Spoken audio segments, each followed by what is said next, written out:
কক্সবাজারের দক্ষিণ গোয়ালিয়া গ্রামের কৃষক খায়রুল এখন ব্যস্ত সময় পার করছেন তার আনারকলির বাগানে।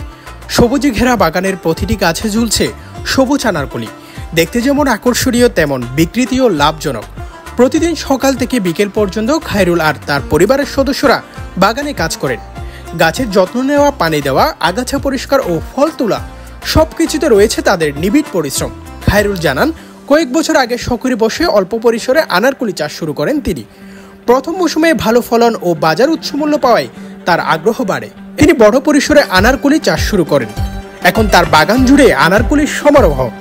তিনি বলেন, আমি খায়রুল আমি কৃষক কাজ করি, তারপর সোয়ারি বাগান করি, আল চাষ করি, তারপর আনার গোলার